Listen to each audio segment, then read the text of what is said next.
Run-ons. What is a run-on sentence?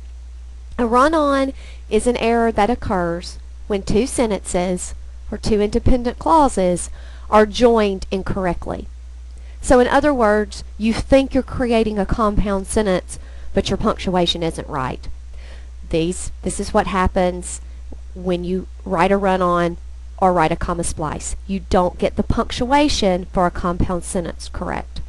There are basically two types of run-ons, even though we tend to sort of lump these together.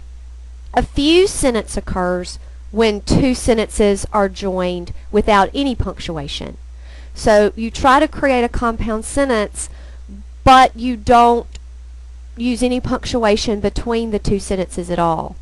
A comma splice occurs when you try to join two sentences to make a compound with just a comma. A comma is not a strong enough piece of punctuation to join two complete sentences. Remember, when you write a compound sentence and you use a comma, you also have to use a fanboy with it.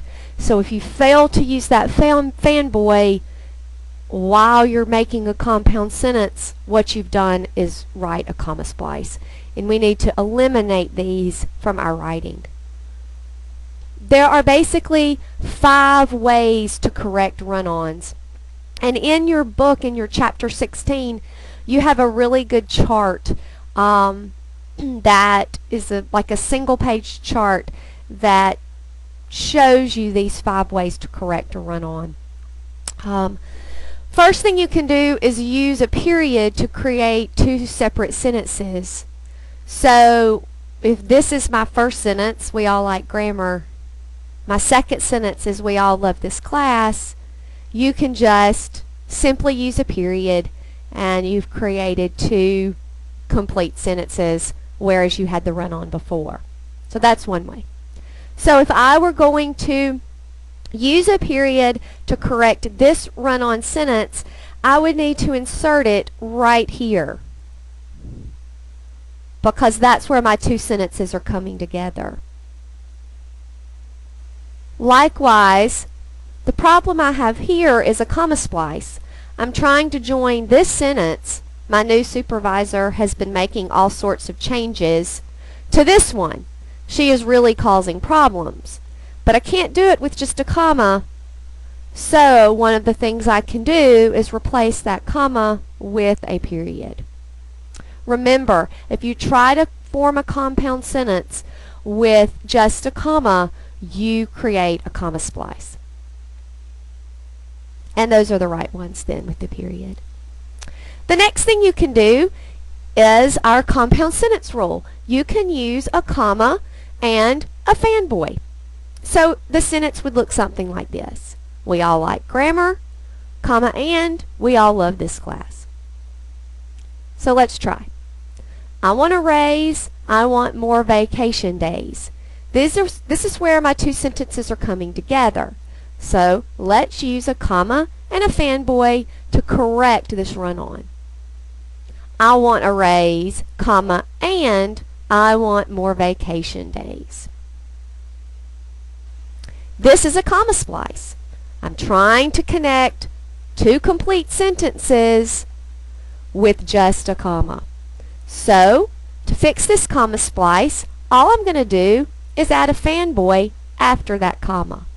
I want a raise, but I don't want any more responsibilities. Another way you can correct a run-on is to use a semicolon. And again, we learned this when we talked about compound sentences. Make sure you do not use a capital letter after the semicolon unless the word that follows it is a proper noun. So here we go. We like grammar, semicolon, we love this class. So there you have it. Now let's try. I know what I have to do to succeed in school. That's one sentence. I just have to find the time to do it. That's another sentence. So if I'm going to correct it using a semicolon, I would put a semicolon where those 2 sentences come together. and I eliminate my run-on. Now, let's say I have this comma splice. Doing the work is easy. That's one sentence. It's finding the time that is so hard is another sentence. So remember, I can't do it with just a comma. That's a comma splice. But if I change that comma to a semicolon, guess what? I am just fine. And I've fixed my comma splice. You can also use a semicolon followed by a transitional word or phrase to connect ideas. And again, we've done this. We like grammar, therefore we love this class. Now let's try. I've studied my grammar book carefully. I won't have any problems on this quiz. This is the place that my run-on is occurring. So let me fix it using this method. I've studied my grammar book carefully, semicolon, therefore I won't have trouble on this quiz. Let's say I have this comma splice. This is where my two sentences are coming together.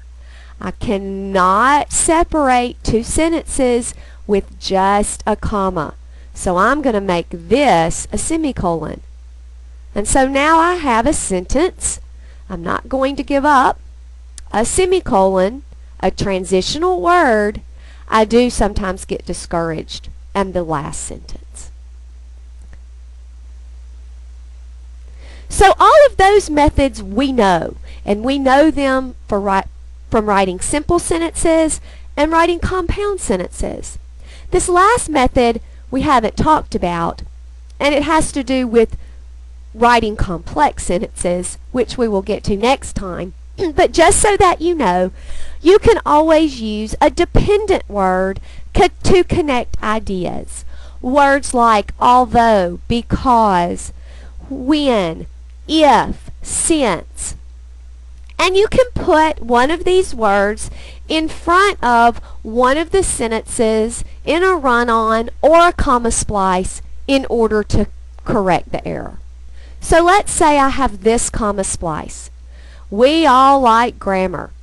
We all love this class. Two sentences joined with just a comma, which means I have a comma splice.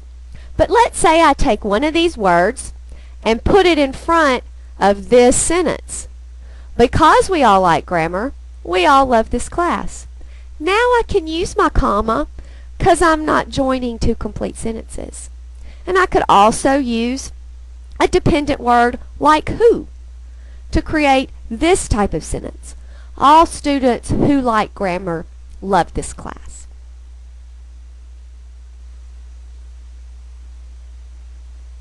So what I'm doing with this dependent word is just creating a dependent clause.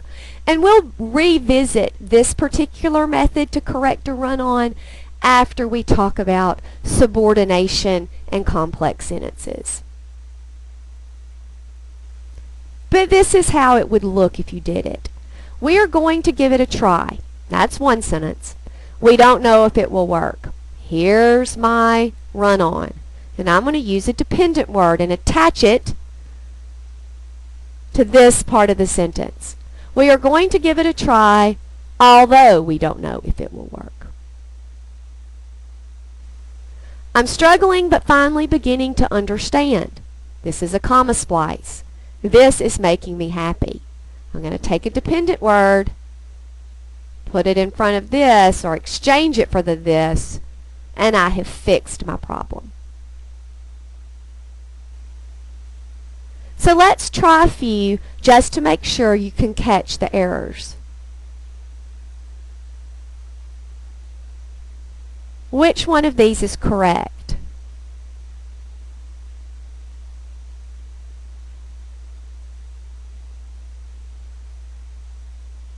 If you picked the second one, you're right.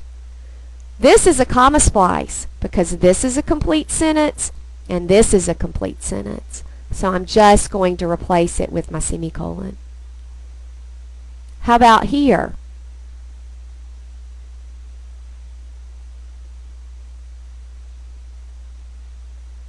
If you picked the top one, you're right. Remember, in order to use a semicolon, what's on this side has to be a complete sentence, and what's on this side has to be a complete sentence. But because of this this dependent word, this over here is a fragment.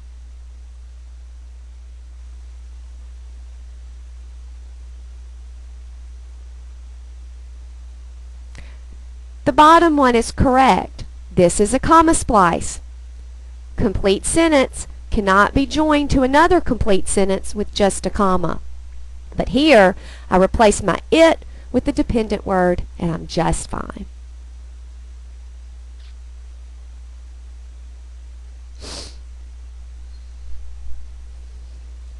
And this is the correct one. Again, I've got a comma splice up here. I'm trying to join two complete sentences with just a comma, and I can't do it. So that comma needs to become a semicolon.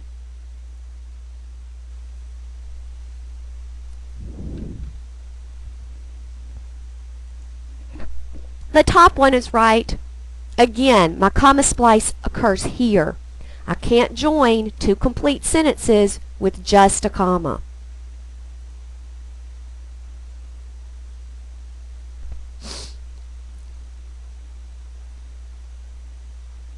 The bottom one is correct.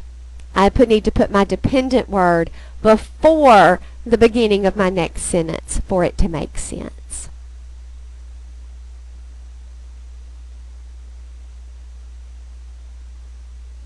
And the top one is correct. This is a comma splice down here in the second one. You can't join two complete sentences with just a comma. It has to become a semicolon. So hopefully you've got it, and you will never write any run-on sentences ever again.